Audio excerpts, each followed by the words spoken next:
Explaining football to the friend who's just there for the nachos? Hard. Tailgating from home like a pro with snacks and drinks everyone will love? An easy win. And with Instacart helping deliver the snack time MVPs to your door, you're ready for the game in as fast as 30 minutes. So you never miss a play or lose your seat on the couch or have to go head-to-head for the last chicken wing. Shop Game Day Faves on Instacart and enjoy $0 delivery fees on your first 3 grocery orders. Offer valid for a limited time. Other fees and terms apply. Grumpy Old Geeks, a weekly talk show hosted by Brian Schulmeister and Jason DeFilippo, discussing the finer points of what went wrong on the internet and who's to blame.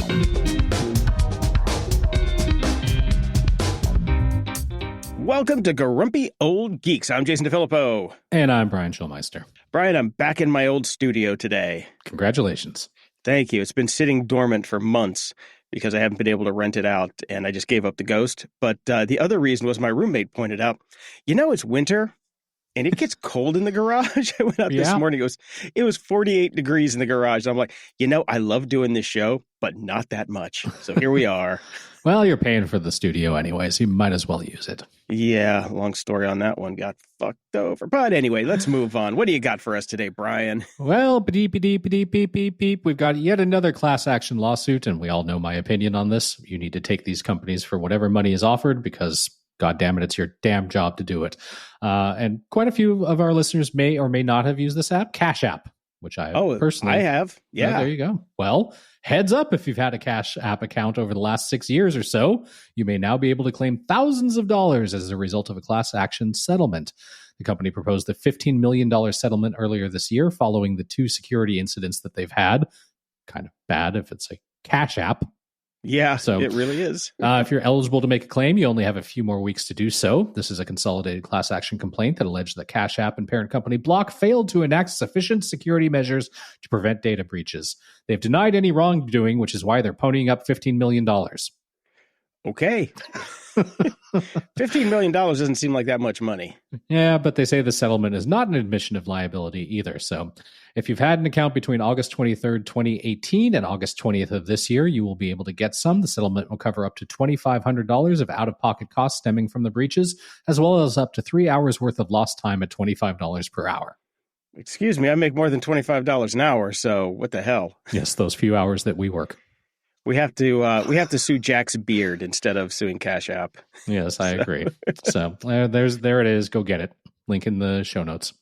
Okay, I got another one this morning just right before we started recording, and I didn't have time to put it in the notes. But there's apparently a Peacock class action lawsuit that I'm getting looped in on as well. So if you've had Peacock in the past, however long it is, check your email because you might be part of a class action for that one too.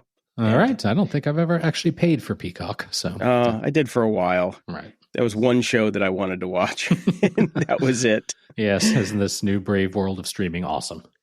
Yeah. Maybe I'll get some cash back on that. That would be nice because Peacock was definitely the weakest of all of the streaming services. Oh, no. I take that back.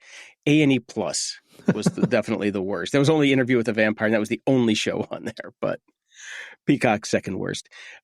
So I've been saying this since the day that Elon announced this, Brian, and it's finally hitting the news.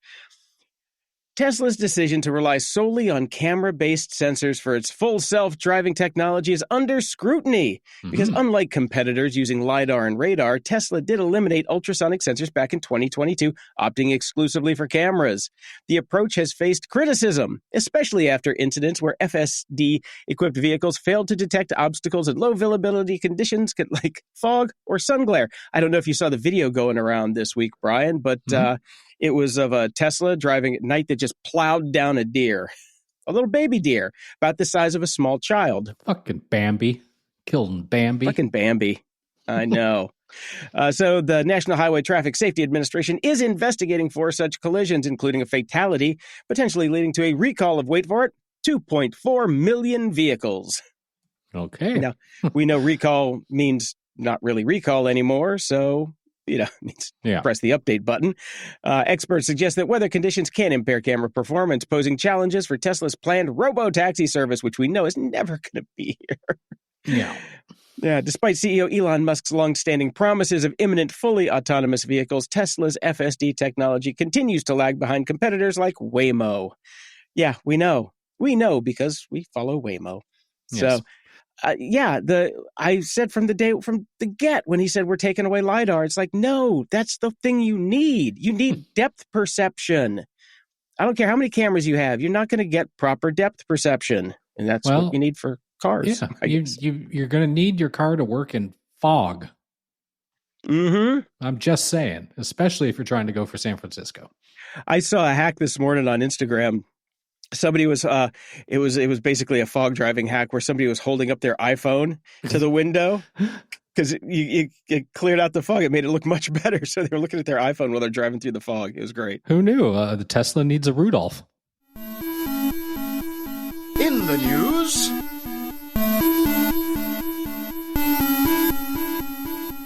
Now, Brian, it's been an interesting week for Trump Social. Mm-hmm.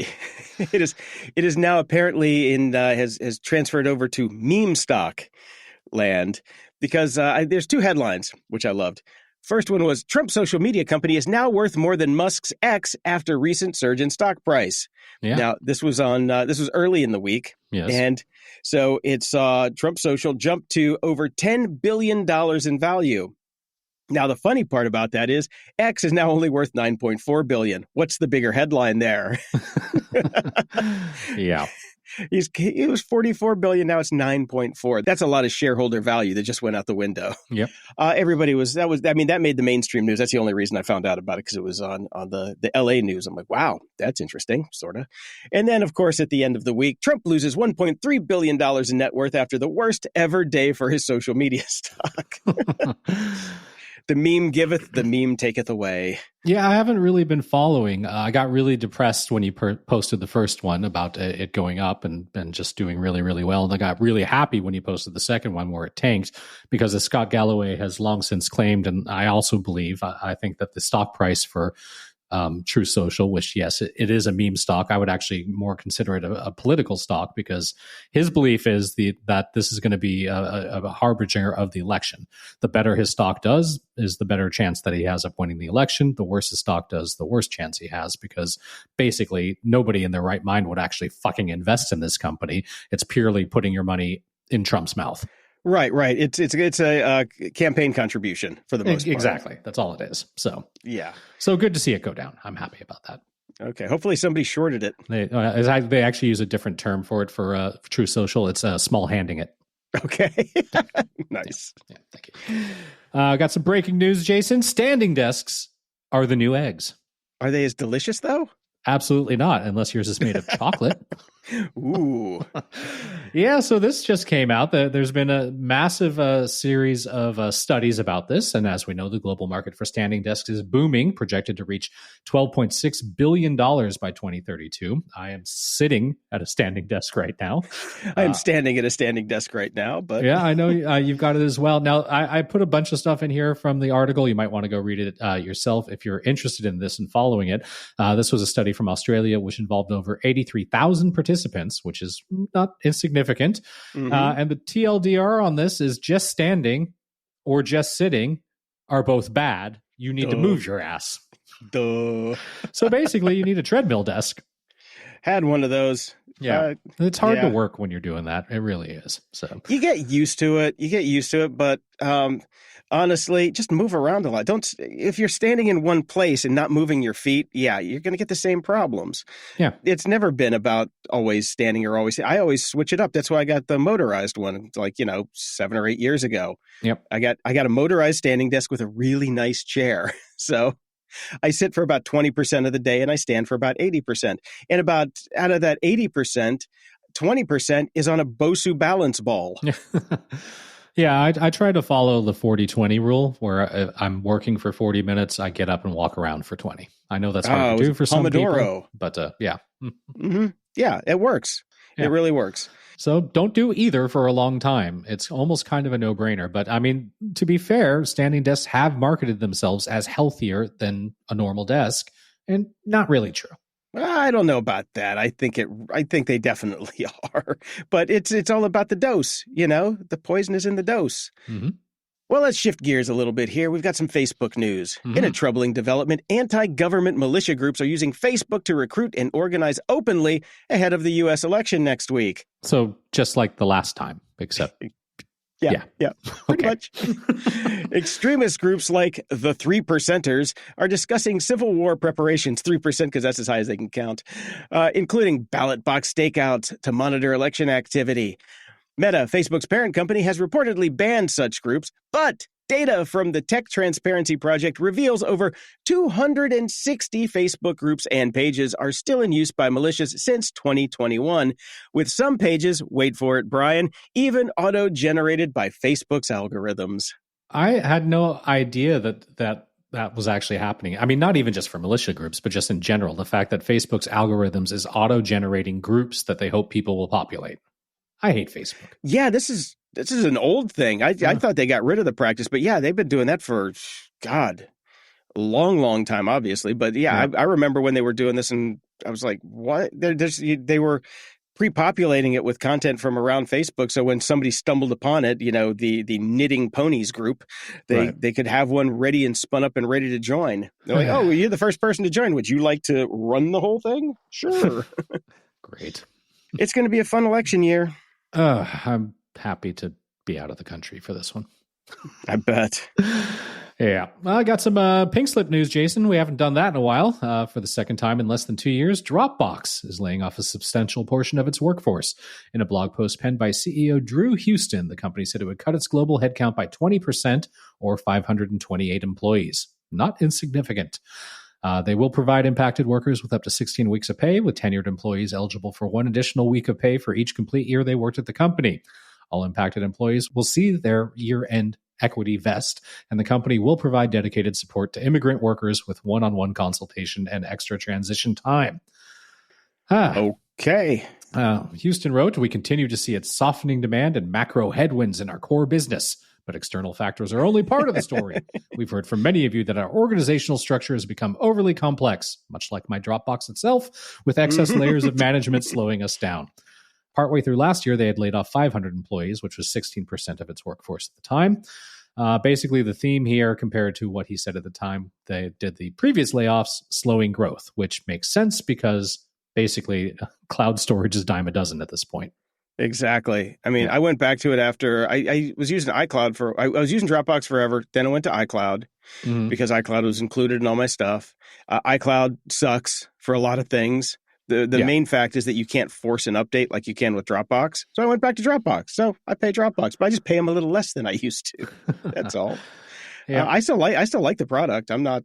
Yeah, they do a fine job. The integrations are great. It's convenient. It's more convenient and easier than most, but obviously probably not for much longer. Yeah. And they've been trying to diversify. Like I talked about last episode when I was talking about DocuSign, how they saw the writing on the wall for their product, just basically being commoditized. Dropbox actually has a version of that built into it.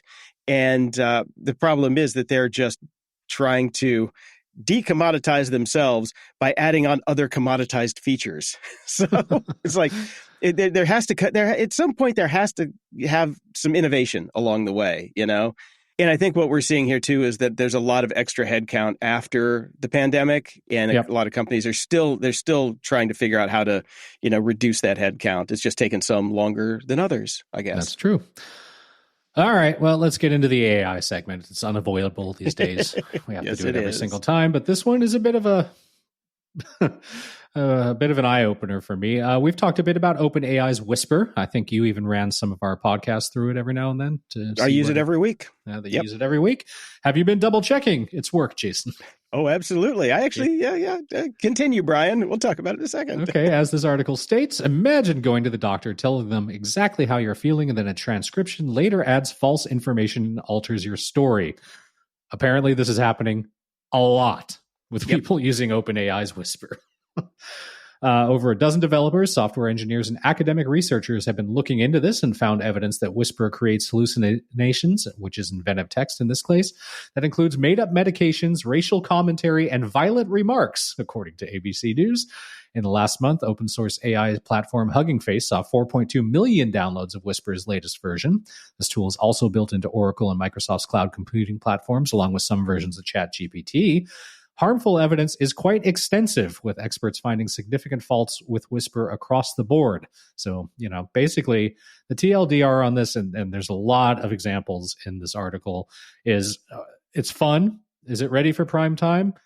Maybe, maybe not. Should you be using it in life and death situations? Abso-fucking-lutely not. Oh, hell no. And they are. And the problem is people are.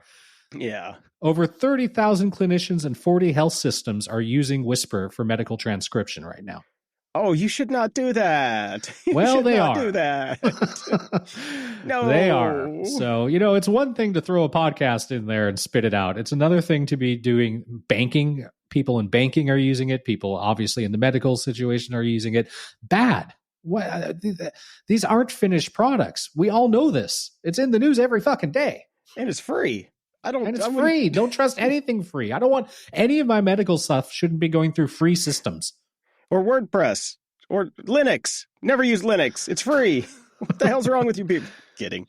No, this one is it's just not good. I was running some of Christopher Lockhead's podcasts through it, because then I was going to take those transcripts and run them through some other software, and I was doing a bunch of stuff with it. And I noticed in Whisper there was one time, and I talked about this on the show. I don't have the example in front of me, but there were URLs that it were putting it in the middle of the conversation over and over and over again. It was like somebody hacked the model to inject their URL, but it was for something like homehairpermanence.com or some shit like that. It was something totally random and didn't sound like what was being spoken about. And it was really, really strange. And it was happening in different parts of the conversation from different speakers at the same time. It was totally not ready for prime time. So I switched models and it went away. But I think I was using one of the faster models, and I switched to like a medium model, and it came back just fine. But you got to check that stuff. You can't just let it go. So, I mean, it's a great starting point. If you have somebody on staff that wants to, just basically run through and do the transcript, like check the transcription, it's perfect starting point for that. But if you're just going to take it, run it, and then put it on your website or give it to, I don't know, your patient. Yeah. Or not the patient. You're giving it to like the pharmacist, or you're giving it to the surgeon. I mean, that's even worse. Yeah. Yeah. Left arm versus right arm switcheroo bad. It's very bad. Well, speaking of OpenAI, ChatGPT can now search the web in a much better way than before. You can get fast, timely answers with links to relevant web sources, which would have previously needed to go to a search engine for. This blends the benefits of a natural language interface with the value of up-to-date sports scores, news, stock quotes, and more. ChatGPT will choose to search the web based on what you ask, or you can manually choose to search by clicking the web search icon.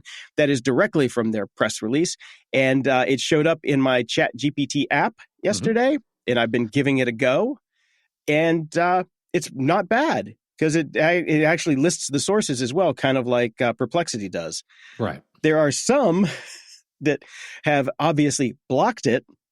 I think TechCrunch is one of them, because basically I could put in summarize this article with the URL. And basically I was looking at a TechCrunch article, copied the URL, popped it in, and it said, we can't get that one. No explanation. It was, that one's unavailable. Sorry about that. Try something else. Would you like to go here or that? And everything else that I put in was fine. And then I tried it again a little bit later. No, it wasn't a temporary glitch. It was definitely not being able to get the story. So maybe Brian, it's respecting robots.txt. Maybe. Yeah. Then I just copied the article, content, popped it into OpenAI or ChatGPT. It summarized it just fine. So there's always a workaround. Yeah. Have you tried it yet? ChatGPT search? No, I've let it go on Google, so I'm getting Google's AI summarized search results just to kind of see how they're doing, and they're okay. It depends on what you're searching for. If it's a straightforward technical or a question or fact-based thing, it's generally pretty good. If you ask anything more esoteric, I scroll past it and go look at things elsewhere. Yeah. So, yeah. Yeah, it's hit or miss, definitely. But just keep that glue off the pasta, Brian. Keep the glue off the pasta. I'm attempting to do so. OpenAI CEO Sam Altman revealed that limited computing power is delaying the rollout of new AI products during a Reddit AMA. So he's saying that the growing complexity of AI models has forced OpenAI to make tough decisions about how to allocate its compute resources. That's because Elon bought all the GPUs nowadays. And what they're going to be doing is they're going to be working with Broadcom to develop their own AI chip, which could be ready by 2026. All right. There's only so many computers in the world, I guess. You remember, like, we had Open SETI, where we donated our own personal compute time to find extraterrestrial life? Of course I do, Brian. Okay. Well, I'm just saying, Sam Altman could pay us a couple pittances, and I'll open up my compute for a bit. I don't know about you, Brian. Do you listen to the Hard Fork podcast? I did for a little bit. It kind of dropped off my radar. Okay. I was listening this morning they had Miles Brundage on. Do you remember him? We talked about him like a couple of weeks ago. He was the former OpenAI senior advisor on artificial general intelligence readiness. Yes. Yeah. Well, they had him on today. And since he lives in the AIG world, you know, if you're near a hammer, everything's a nail.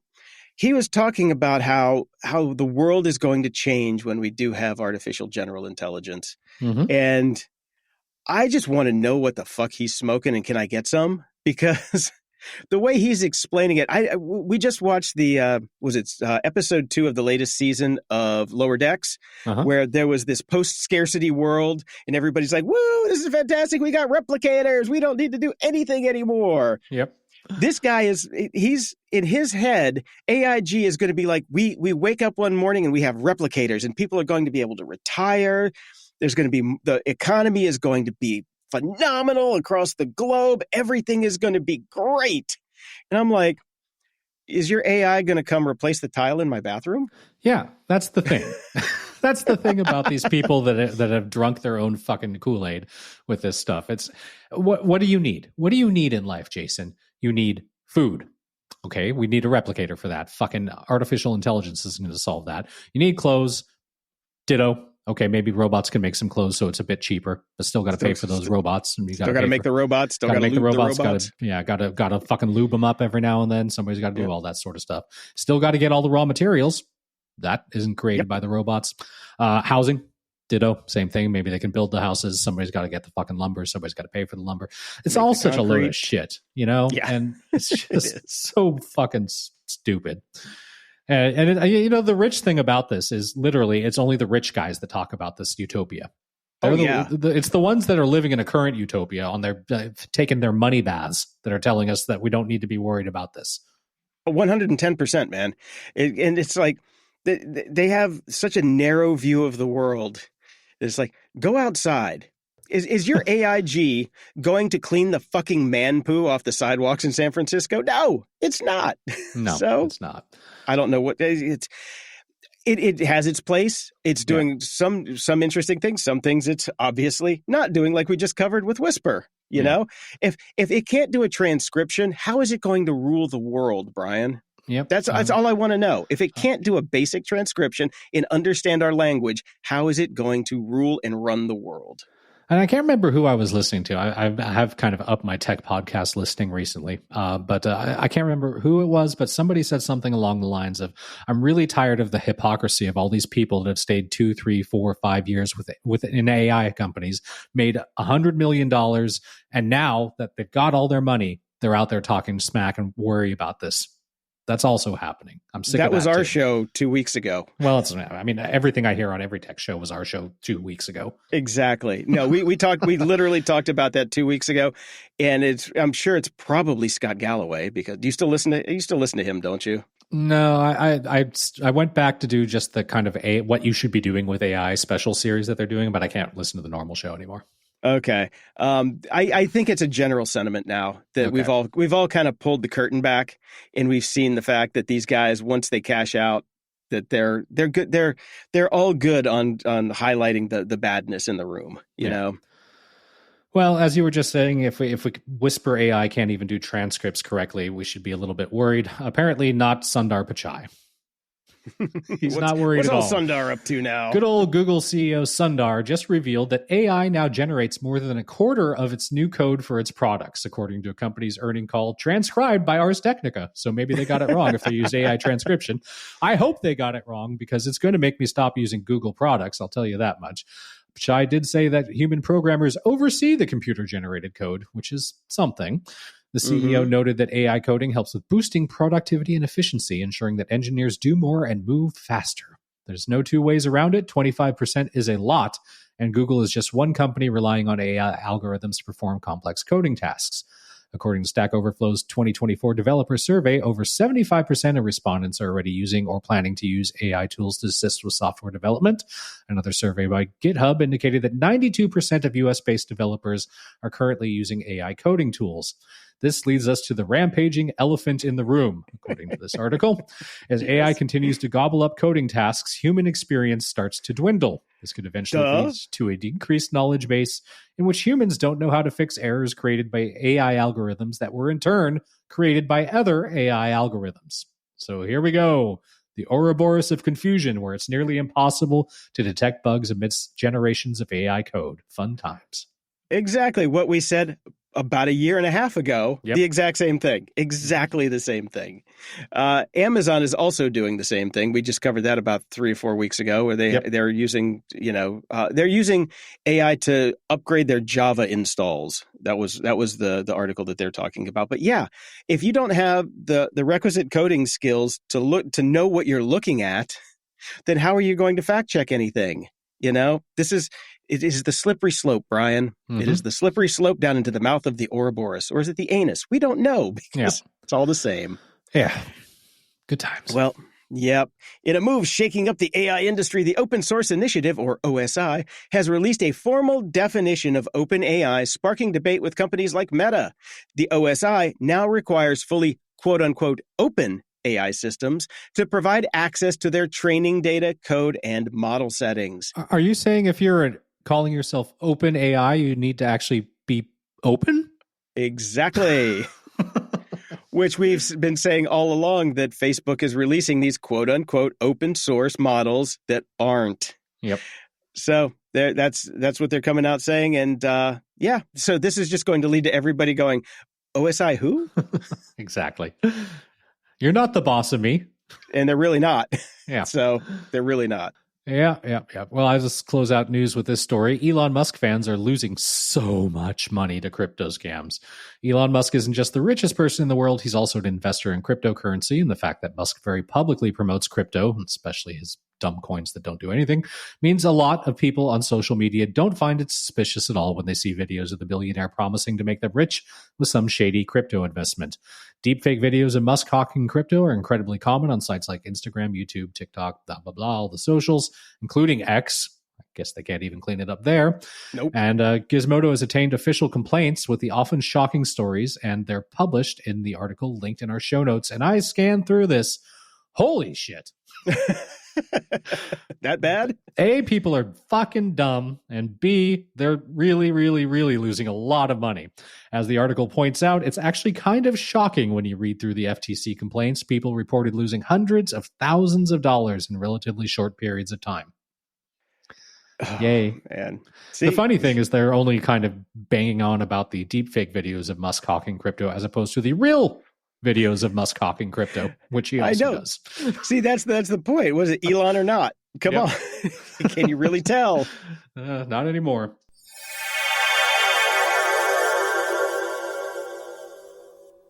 This episode of Grumpy Old Geeks is brought to you by HelloFresh.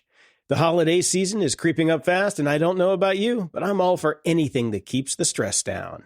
That's where HelloFresh comes in, making mealtime easy, affordable, and honestly a lot more fun. You get fresh, pre-portioned ingredients delivered right to your door, so you skip the grocery trips and still make something amazing at home. This week I tried the one-pan banh mi-style beef tacos with pickled cucumber and sriracha mayo. Total flavor bomb. And from the so good I ordered it twice files, I had the creamy garlic shrimp with ricotta ravioli. Unbelievably good. And the portions are insane, too. My roommate and I totally ate until we were full, and I had enough left over for lunch today.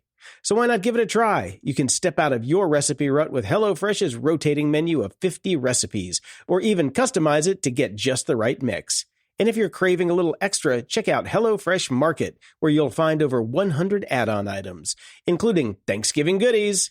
Get 10 free meals at HelloFresh.com/freeGOG. Applied across 7 boxes. New subscribers only. Varies by plan. That's 10 free HelloFresh meals. Just go to HelloFresh.com/freeGOG. HelloFresh, America's #1 meal kit. This episode of Grumpy Old Geeks is brought to you by HelloFresh. The holiday season is creeping up fast, and I don't know about you, but I'm all for anything that keeps the stress down. That's where HelloFresh comes in, making mealtime easy, affordable, and honestly a lot more fun. You get fresh, pre-portioned ingredients delivered right to your door, so skip the grocery trips and still make something amazing at home. This week, I tried the loaded baked potato soup, loaded with bacon, cheddar, scallions, a dash of hot sauce, and a dollop of sour cream. And let me tell you, it was a flavor-packed, cozy treat. I also had the creamy garlic shrimp with ricotta ravioli, which was nothing short of restaurant quality. Delicious, easy, and way faster than waiting for takeout. So why not give it a try? You can step out of your recipe rut with HelloFresh's rotating menu of 50 recipes, or even customize to get just the right mix. And if you're craving a little extra, check out HelloFresh Market, where you'll find over 100 add-on items, including Thanksgiving goodies. Get 10 free meals at HelloFresh.com/freeGOG. Applied across 7 boxes. New subscribers only. Varies by plan. That's 10 free HelloFresh meals. Just go to HelloFresh.com/freeGOG. HelloFresh, America's #1 meal kit.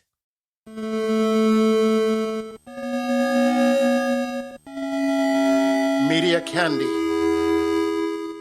Well, 2 of my favorite bands of all time have released brand new albums within a week of each other, and I don't even know what to do with myself. First up, Underworld came out with Strawberry Hotel. It just released last week. I've been listening to it pretty much nonstop. It's not quite the glory days, but it's good. And I like having it on in the background when I'm doing other things. And there's a couple like really good bangers that make me definitely want to go see them live when they come through town again. And of course, my favorite band of all time has released their first album in over 16 years as of this morning. The Cure put out Songs of a Lost World.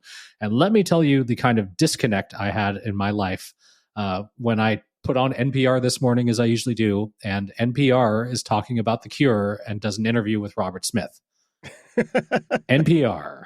That's how my world has changed. Yeah. The Cure used to be like one of the most underground bands. And I've talked about this before too, like just being friends with so many people from my high school on Facebook and all that sort of stuff. And people are talking about The Cure. And I'm like, what is this revisionist history that has happened? You did not listen to The Cure back in high school. There were maybe 6 of us at my high school that listened to The Cure. You called us fucking weirdos and you were rocking out to Debbie Gibson and New Kids on the Block. But okay. Fine. Fucking Bon Jovi. Bon Jovi, exactly. But I'm very excited about it. 2 songs have been out for a little bit over a week or 2. I've liked both quite a lot. It seems to be a real return to the deep, dark, and depressing Disintegration style. And I haven't had a chance to listen to it yet today because it came out this morning, but I can't wait. Deep, dark, and depressing. Perfect for the election cycle. Exactly. I can't wait. Yeah. Everybody, go grab your yearbook from when you were in high school, especially if you're Gen X and around when The Cure was The Cure. And just go look at the hairstyles and you can tell exactly who was listening to what. And I guarantee you, I can count on 2 hands the amount of people in my high school that listened to The Cure. But everybody listened to The Cure in Depeche Mode now, Jason. Of course. And I am proud to say that I was not one of the people that listened to The Cure and Depeche Mode. I made fun of people that listened to The Cure and Depeche Mode. I listened to the Exploited, Dead Kennedys, Dead Milkmen, all those bands. So I didn't get into The Cure and Depeche Mode until in my 20s, and I was there when it was going on. So we had 2 kids in my high school that listened to the bands that you listened to, neither of which made it through high school. Yeah. That tracks. Yes, it does. I graduated out of summer school and I had to take PE in summer school. So yeah, not a bunch of winners, us. Yeah. A couple weeks ago, or maybe it was even last week, it's all starting to blend together. We did the massive list of all the shows that were coming out in the next couple weeks and months, some of which are out already. So, it was kind of like TV Armageddon. We have so much stuff to watch in so little time. And my wife discovered a new show that I think we need to add to the list. It's going to be on Netflix. It's called A Man on the Inside. It will be premiering, I believe, November 21st. It's got Ted Danson in it, and it is done by the same team that did The Good Place. I watched the trailer. I'm all in. The one thing that they don't great. It does. What they don't tell you in the trailer, though, is if it's a series or a movie, you kind of you infer from how much story there is that they spoil for you that it is definitely going to be a series. Yes. But yeah, they don't really tell you that. I had to go dig deep to figure that out. But I'm definitely adding that one to the queue. It looks like it'll be pleasant. Yes, very pleasant. It looks like it'll be funny. So you need to watch. You need to watch something like that after you listen to the new Cure album. Yeah, or on election night. We talked about The Diplomat coming back. Season 2 is out. I went and watched the first episode last night, and then I looked at how many episodes were in this season. And last season we got 8 episodes. This season we only get 6, which is a fucking ripoff. Yeah, that sucks. I hate these small seasons. I understand it makes the show better. It prestige. Well, you don't get the filler episodes with tribbles anymore, and that's the problem. I like those stupid episodes. I want seasonal episodes. I want a fucking Thanksgiving episode. I want a goddamn Christmas episode. I want all that shit. I want the Beverly fucking a ghost episode. Come on. Even Beverly doesn't want that episode back. No. No. The funny thing about it is I told you the story off the air, but I can tell a little bit of it here. The economics behind hit shows nowadays are so cannibalistic. I had a friend who worked on a show, was a writer. The show won an Emmy, and the first thing that the network did was gut the writing staff because they figured that since the show won an Emmy, or several Emmys, that they can now coast on the Emmy wins and don't have to write as well as they used to. That's the thinking that Hollywood has right now. So it's all about getting every penny they can out of everything they have, and it is disgusting. Yep. Agreed. Ups and doodads. Seems a lot of tech luminaries are airing some dirty laundry in AMAs this week. And this last weekend, Instagram head Adam Mosseri shared some insight into why some videos on the platform appear reduced in quality well after they're posted. And it all boils down to, air quotes, performance. Air quotes. Basically, the TLDR is if your video isn't getting a lot of plays, we don't give a shit about it, so we crank down the quality. Oh, that's nice of them. Isn't it nice? That is so yes, nice. they are definitely supporting their larger creators instead of their small creators, and we're all creators now. And it's because the creator economy. We create things, try to get paid for them, we don't, and then it gets fed into the AI machine. That's our life now. Nice. Yeah, they apparently don't give a shit about the long tail. Some videos take longer to percolate than others. Nope, don't care about that. It's a hit right away or it's not. And that's that. Thanks, Instagram. That's so nice of you. So nice to know that you're putting your thumb on the wheel. Oh, yeah. Well, speaking of putting the thumb on the wheel, and we thought the algorithmic feeds were bad, Mark Zuckerberg has announced plans to integrate more AI-generated content into Facebook and Instagram feeds. That's right. During the company's third quarter earnings call, he stated that users can expect a new category of AI-generated or AI-summarized content, as well as existing content curated by AI. At least we think that's what he said, because Whisper did the transcription of the third quarter earnings call. Well, this is actually relatively smart, unfortunately. I disagree with it, but there's been this huge thing about news, right? Especially with Meta. So I can't repost news stories here in Canada because they're not going to pay up for news stories. This has been going on in Australia as well, and a lot of other places. However, if you're doing AI generated summation of news stories, you get around that whole problem, don't you? Oh, interesting. Okay, well, maybe he's smarter than the rest of us. That's why he's a billionaire. Know what I'm saying? Hot or not, bitch. Oh, Brian. Remember Humane, the AI pen that changed the world? Sure did. Well, the U.S. Consumer Product Safety Commission has announced a recall of approximately 10,500 charging cases for the AI pen due to a fire hazard. 10,500 people are looking through their box of tech junk right now. So the Recall Effects unit sold between November 2023 and May 2024, which would be, I don't know, the only time they shipped. While no injuries have been reported, there has been one incident of a charging case overheating and melting. So they're playing it safe. All right.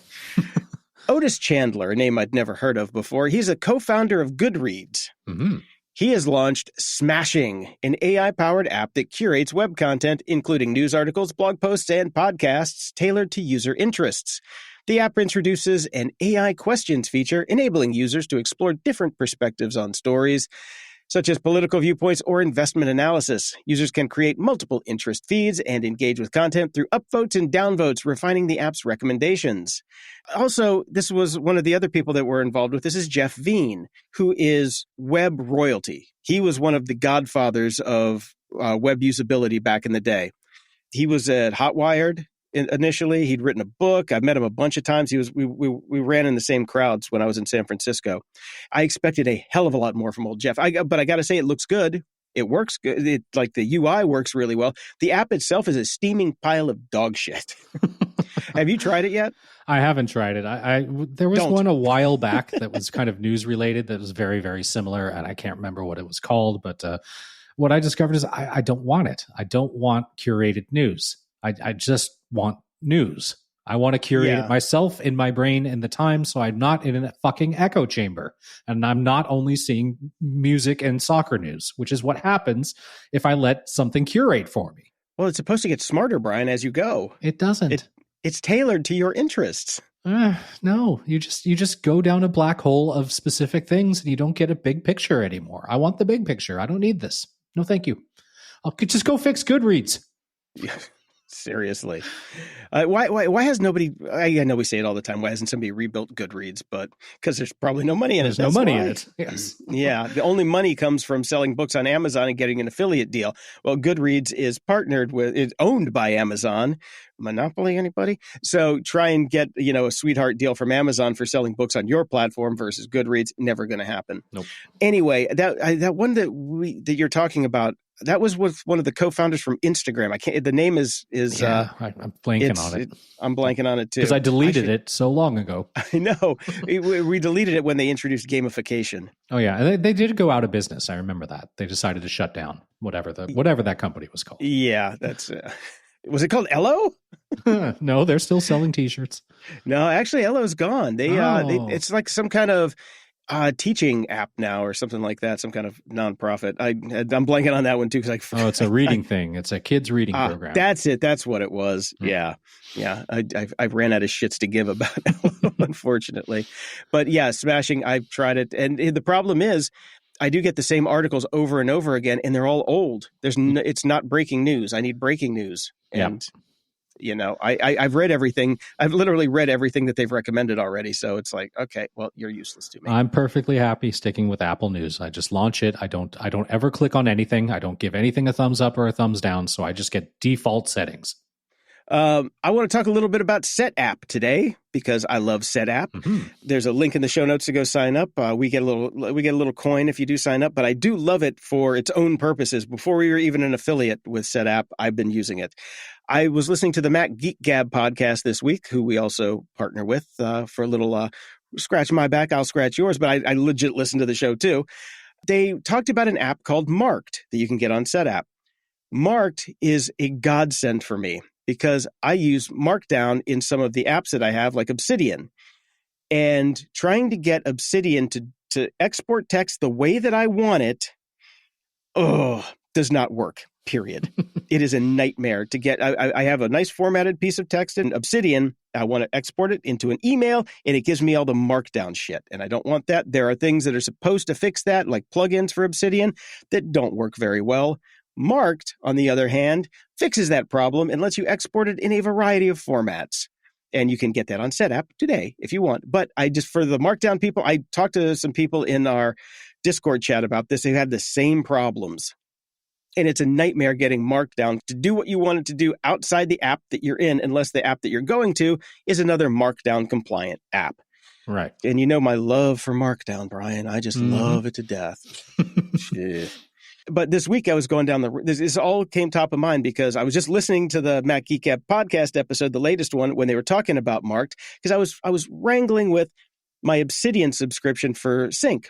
And I paid like $100 last year to enable Sync for Obsidian across all my devices. And Obsidian is a note-taking app where basically all of my knowledge gets dumped into. All the notes that I've ever taken, all the blog posts, everything that I've ever done is in Obsidian. And for that, it's a wonderful thing. It beats the shit out of everything else. Beats Ulysses, beats Craft, beats Apple Notes, beats all of them. The problem is it costs $100 a year. I ain't got that right now. And I was doing the testing. I'm like, did Ulysses get any better? No. Did Craft get any better? No. Did Apple Notes get any better? Somewhat, but not good enough. The problem with Ulysses and Craft is everybody's moved into this block editing format. I don't know if you've run across this, Brian.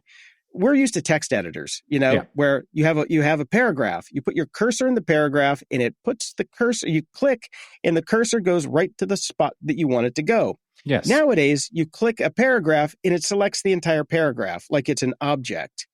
And you can drag the paragraph around, and you have to double click to get your cursor to go. And sometimes it does it, sometimes it doesn't. It is it's maddening. It is absolutely maddening. So Google Classroom does that, which I've started at. My kid is now getting homework, and it's done in Google Classroom. Mm-hmm. And I want to throw my fucking laptop out the window every time I'm trying to help him because I'm trying to click in the middle of the thing. And I'm putting the cursor right there like human beings do. And that's where it's supposed to go. It's not supposed to grab everything. It's supposed to go right where I put my cursor. Mm-hmm. Yeah. Yep. Yeah. I don't know if this is just an olds thing, but it's just the way it should work. And this new paradigm of text editing, human would stack books like that, Jason. So, Brian, I recommend that you avoid Ulysses and Craft if at all possible. Yes. But sign up today for SetUp and get marked if you have the same problem. Link is in the show notes. And shout out to the Mac Geek Gab podcast, too. Oh, by the way, I also finally signed up for SetUp. I didn't do it forever, but I looked at the price of upgrading my Clean My Mac and then versus SetUp, and I went ahead and did SetUp. And the new Clean My Mac is phenomenal. Isn't it great? It's a little too pretty. I like that part. But it does such a better job. It cleaned out so much more stuff off my computer. It was great. Yeah, it's really, really nice. And like I said, I use SparkMail, and SparkMail isn't set up too. So that was a $40 a year savings. Mm-hmm. It adds up so fast. It adds up so fast. You end up saving so much money. But and I was just going to say on the Mac Geek Gab podcast, I used to consider myself a super elite Mac user. I was top of the team, whatever. I could do anything that I wanted to do on my Mac. Nowadays, I'm just kind of a power user, not just a super duper ding dong power user. So every time I listen to this, I find something new. They've got great tips in there. So definitely worth a listen if you have a Mac and you just want to learn how to use it better. It's fun. It's a fun show.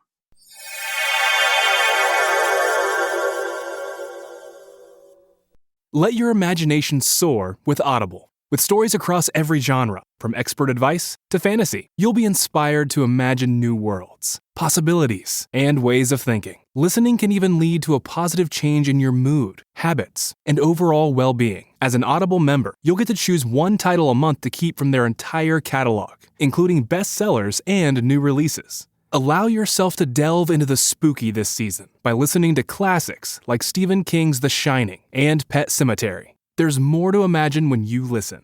New members can try Audible free for 30 days. Visit audible.com/imagine or text imagine to 500-500. That's audible.com/imagine or text imagine to 500-500.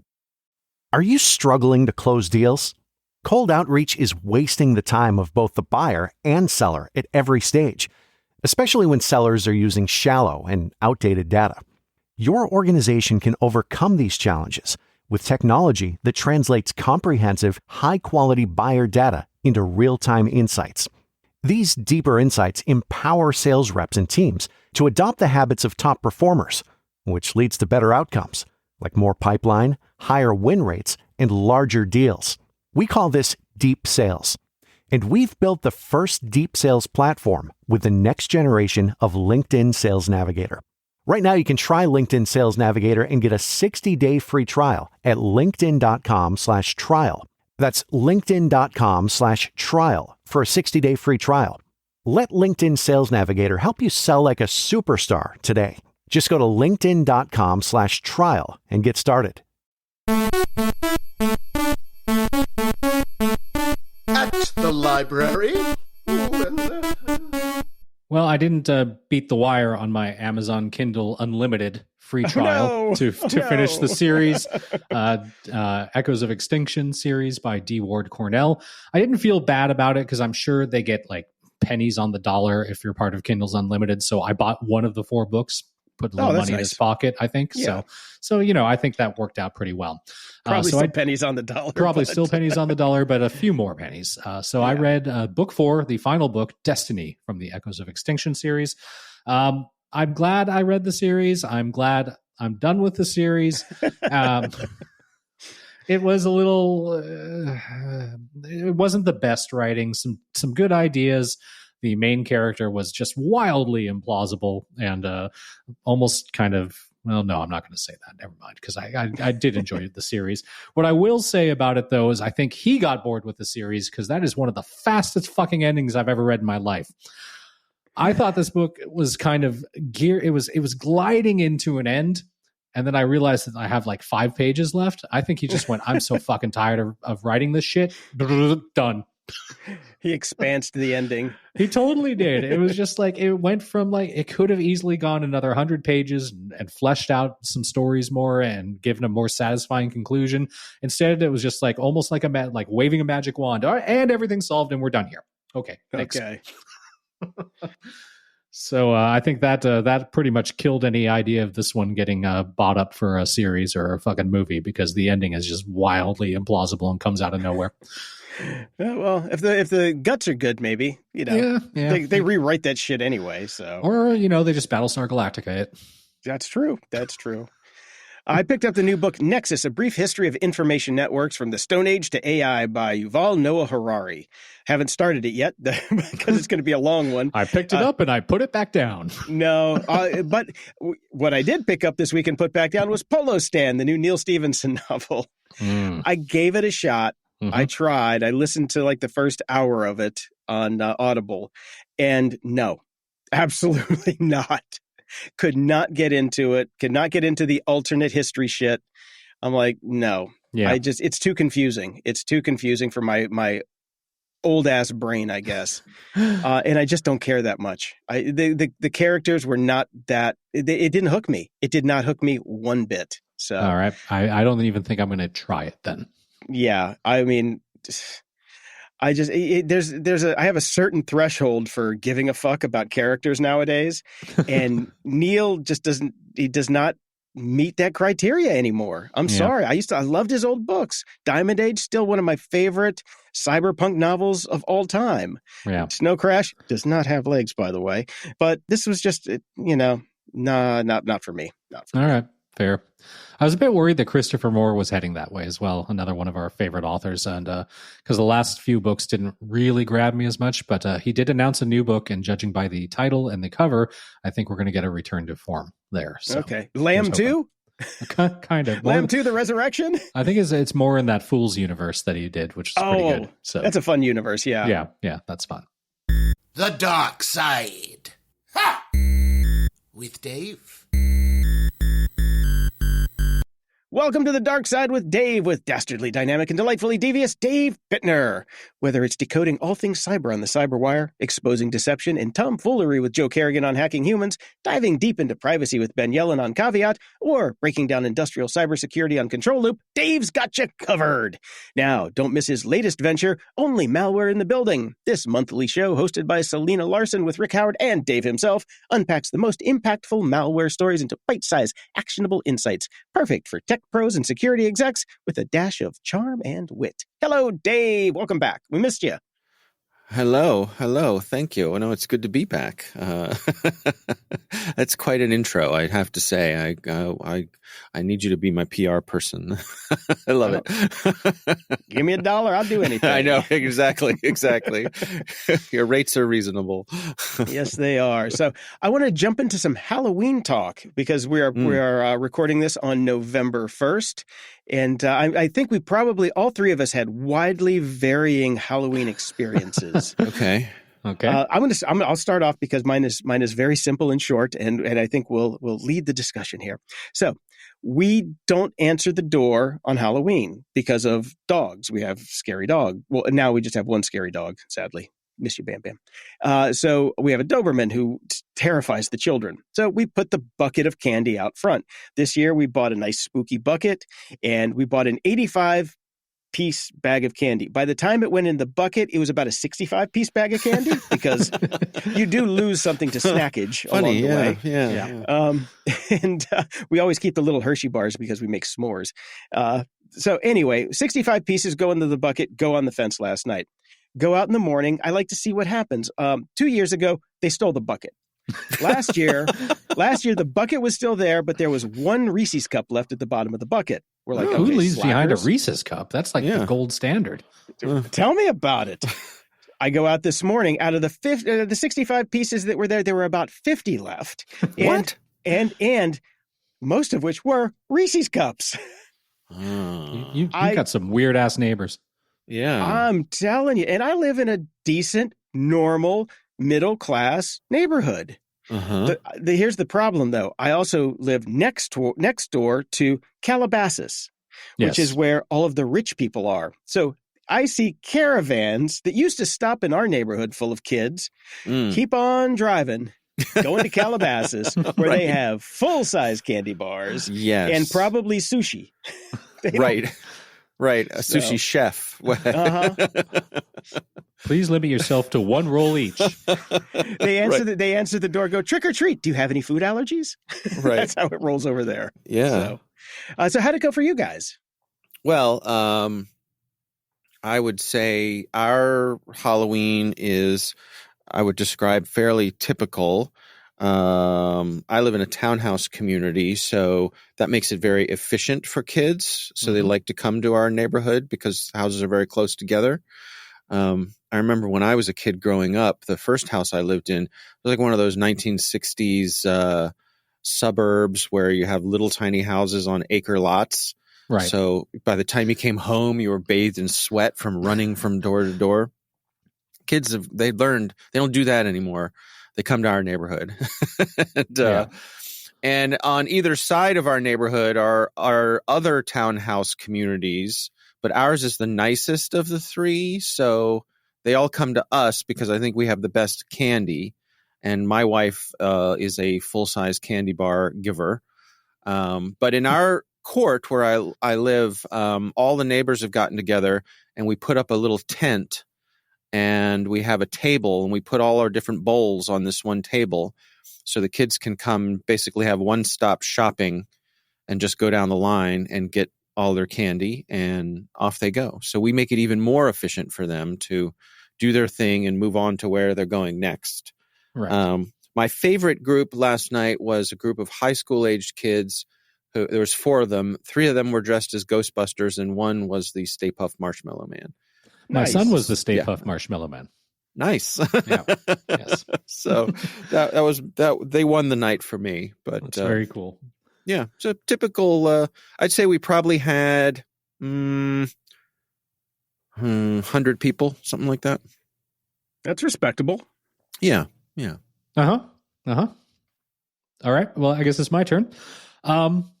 We live on one of those streets. Caravans come here. The neighbors, my particular block on our street, get a permission from the city and a permit to shut the street down for traffic for 4 hours, starting at 5 till about 9 o'clock. Everybody on the street goes to outrageous lengths for decorating. We have a guy that runs up and down the street with a chainsaw, notably without the blade in it, but fully powered up, gassed. You smell it, you hear it, people scream. It is a big deal. We do not do full-size candy bars because we would not be able to afford the mortgage if we did. We bought 1,260 pieces of candy They were gone within 2 hours. So we were Jesus. dark for 2 Holy hours. smokes. And we will have to increase our candy budget next year. I think I'm going to start an investment fund purely for candy.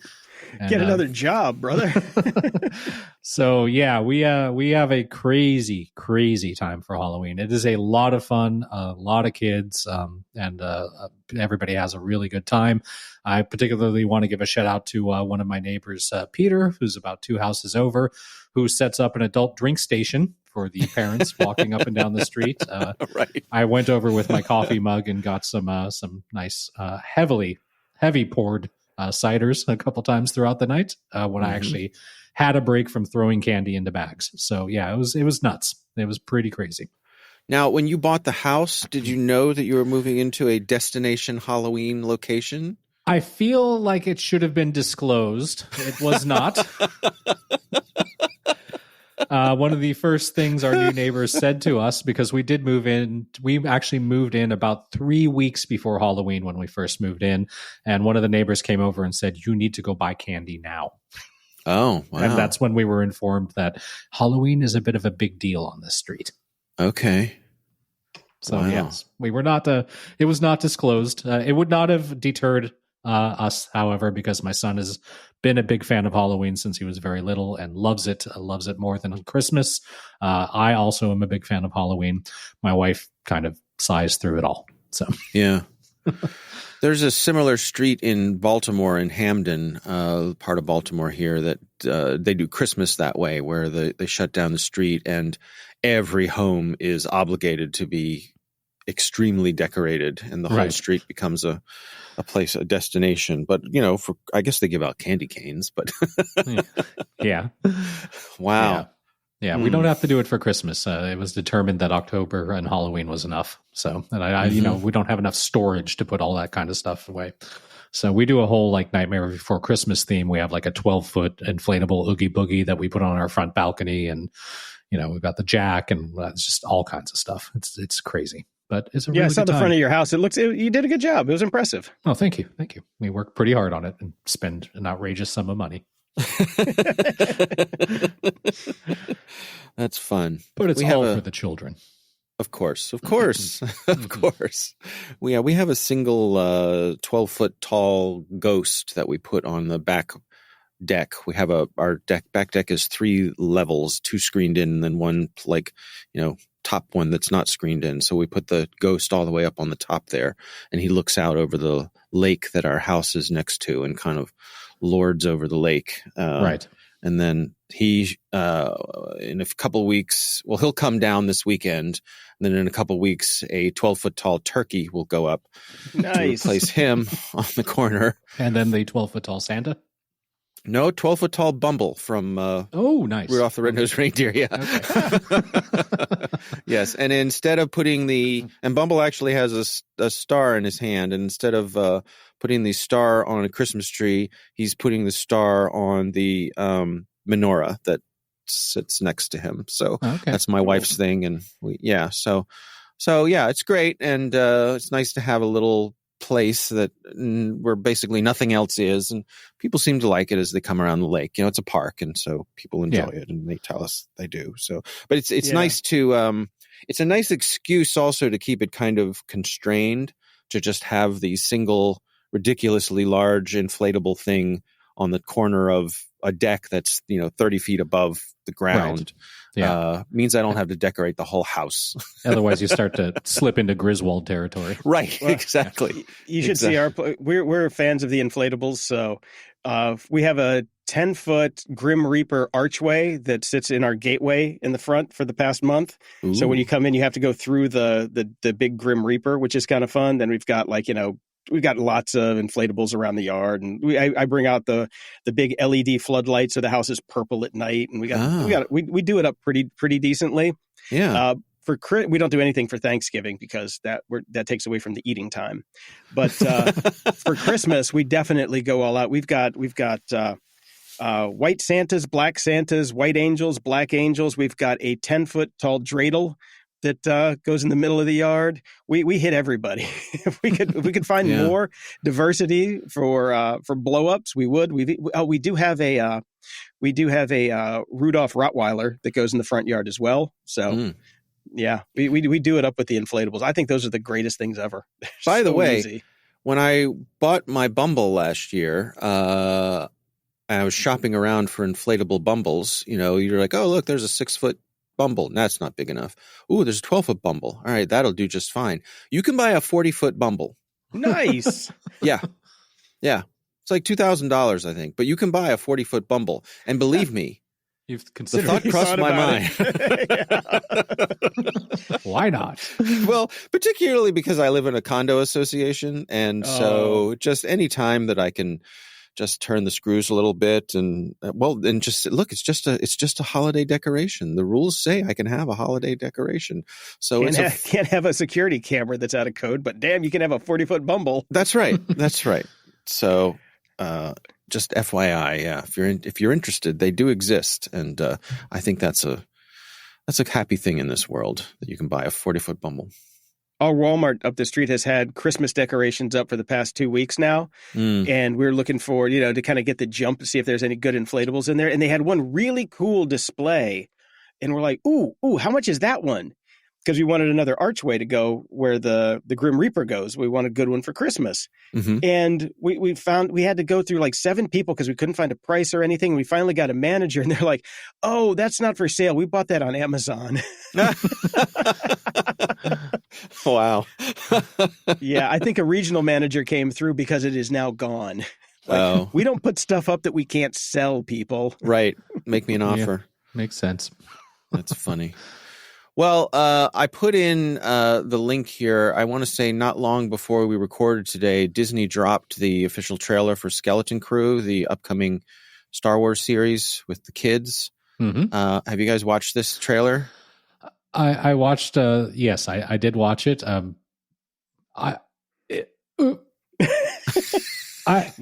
said. I think I might be into the show. I'm just so taken aback by the fact that Star Wars is rocking Major Tom for a trailer. Yeah, I liked that. That pushed my butters very effectively. And the fact that they made their own version of Major Tom, where they changed they're doing it in some Star Wars universe language. Mm-hmm. I thought was especially nice. But I mean, this is Star Wars's version of the Goonies. Yes. And let me tell you, I am here for this. Like, I was just smiling, grinning from ear to ear while I watched this. From the moment the first note dropped on Major Tom, I was like, okay, you've got me. And I am ready to go. What I particularly like about the show is this feels like this is the first real Disney Star Wars show I'll be able to watch with my son. I think he'll dig this one. Oh, okay. Yeah. I wasn't going to really care about it, but you had me at Star Wars version of the Goonies. So I think I might have to check it out now. Yeah. It looks good. It does. It's I'm very intrigued. It is not at all the show that I thought it was going to be. I'll put it that way. Okay. Yeah. Well, a couple more weeks, we'll know. Mm-hmm. Okay. So I threw in a random one here because I wanted to get you guys' take on this because I thought it was funny. I had a episode of Schmachters with that we did where we talked about, is a hot dog a sandwich, which is, the age-old question. Mm-hmm. And I got voted down on that one. So but I saw this. It's called the Cube Rule of Food Identification. And I think it's... Let me tell you, Jason, this took me on a journey. Yes, it does, doesn't it? I had many emotions while scrolling through this. I started with, okay. Then I got, oh my God, this is kind of genius. Then I got infuriated. Then it brought me back down to, hold on a second, this may make some sense. And then I ended up very, very angry. Yeah, it's worth going through. The TLDR for me was that a hot dog is a taco. No. And I can live with that. I think that splits the difference of, is it a sandwich or not? It's a taco. Look, when you get down to a key lime pie being a quiche and a corn dog being a calzone, right, and a steak being a salad. Well, that I'm on board with. I can sell that to my wife. Yeah, I see. really. Yeah. So if it's in your self-interest, it's fine. Yes. Yeah. And I do like the end. Humans are just ravioli. No, it's well worth the scroll, I think. It is. Sure. It's well done. It's fun. Similar to what Brian described, it was a journey for me as well. I think I started out more on board with it, but as we went through, it became more and more absurd. But I think mostly what triggered my anger was this feeling of existential crisis, because there's nothing in here that's wrong. If you accept the framework by which they have decided to categorize and describe things, it's completely logical. It makes total sense. If you buy into each increasing premise, then yes. Right. So, but I think that's part of what made me uncomfortable. Was having to take a hard look at myself and how do I think about things and reassess all of your life's assumptions. Exactly. That's what this does. It makes you question everything. It really does. So yes, worth a look. A lot of fun. Do check it out. Yeah, very good. Very good indeed. Definitely fun. Final story that I have for us ticks many of the boxes that we talk about often in here and some that are kind of somewhat personal to me. I don't know if I've ever mentioned, but my son had developed a peanut allergy at some point. He seems to be growing out of it. Plus, we've done some therapy on it, so he eats like 2 M&M peanuts a day now, and we see no ill effects. In another year, we're going to get him tested. He may be out of it completely, but for a few years there of our life, it was rather stressful because you basically just have to look online for things and you worry about like people bake sales and even going to places like, say, Disneyland, which are admittedly pretty good about things because they always have these printed sheets. If any of your kids ever have a food allergy, or if you do, you can go to Disneyland, you can go to any vendor that sells food. They will have a sheet that lists every single ingredient, known allergen that could be in any single one thing. So that makes it a lot easier, which is nice. And obviously we're talking about Disneyland. We talk about Disneyland all the time. Now there's a security aspect to this story. So a fired Disney employee allegedly altered menus to change allergy markers. So this could really screw things up. Unfortunately, this guy, Michael Schur, was fired by Disney, and they did not change passwords. Hence the security issue. He used still viable passwords to access a third-party created proprietary menu creation and inventory system. And over the course of his misdoings, he allegedly changed the allergy information along with adding profanity, altering prices, and changing the font to Wingdings. Wingdings is what initially tipped off employees. Gee. See, he went one step too far. He would have gotten away with it. Yeah, I was about to get that fucking churro that he put in there, but So yeah, this guy got busted. He broke into multiple copies of a third-party company's FTP to change allergy markers and altered QR codes, et cetera, et cetera. Directed a menu to a Boycott Israel website. And he also apparently tried to break into Disney employees' accounts nearly 8,000 times. So I think this guy was pretty pissed off at the mouse. I was going to say he held a grudge. Yes. Yeah. That's crazy. Brian, you've worked for Disney, so have I. I have. Disney security is it's insane. It is absolutely insane how usually good they are at security. I mean, to do anything. And at every level, not just the park. Like I have a friend that worked for Hollywood Records, which is owned by Disney. So I've been onto the Burbank campus and I've been to the Disney record label, which is, you'd think it's music. It's loosey-goosey. Hell no. No, I did an email news template or an email newsletter template for Dancing with the Stars one time. And I had to fill out 20 forms and get fingerprinted before I could even get into like a Dropbox account to be able to upload my template. It's ridiculous. Yeah, Disney is pretty tight on security. So the fact that they didn't change passwords immediately or revoke this guy's account upon getting fired is almost unbelievable to me, but apparently so. I'm just thinking about your son, Brian, and Dread Pirate Roberts with iocane powder, slowly working to build up a resistance to peanuts over time. That's kind of what it was like. We started with basically they make a peanut solution. And, you start with like 5 milligrams, then you go up to 10 milligrams. And we got all the way to actual physical peanuts where we would, weigh out 10 grams and 20 grams. And, Yeah, it's been a 2-year process, but he seems to have come out of it now. So, although, just to be safe, all the Reese's peanut butter cups he brought home from trick-or-treating last night are fucking mine. Well, you can't be too careful with these things. Yeah. You can't. I mean, you can't could never be just too careful. it's just science, right? Yeah, exactly. Closing shout outs. Over at Patreon, big thank you to Stavros for increasing your donation. And Kiwi Graham, welcome aboard. And Kiwi says, cool, discovered the podcast via your cross promo with Mac Geek Gab. Oh, how about that? Nice. Also, welcome to number 6, David, James, and Dag. All right. Thank you all so much. Over at PayPal, thank you to Charlie, Simon, Jonathan, Judge, Nicola, and Thomas. Thank you all so much.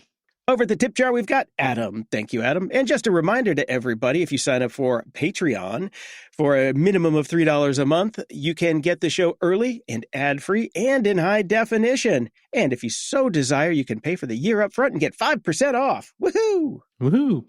We have some new reviews. We got a 5-star review, Pleasant Find. Note, uBlock Origin is not ad blocker. It is a free extension that blocks trackers, pop-ups, and can even be used to remove Google's stupid AI overview that is being shoved down our throats.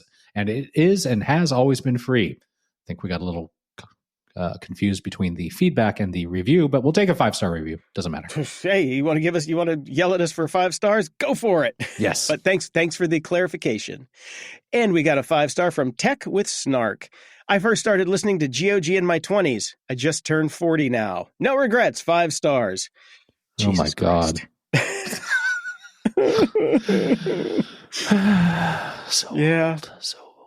So old. I want to give a shout out to the Los Angeles Dodgers, my baseball team, which won the World Series on Wednesday night. And thank God, because those have been late nights for me. I don't know if I could have done 2 more games.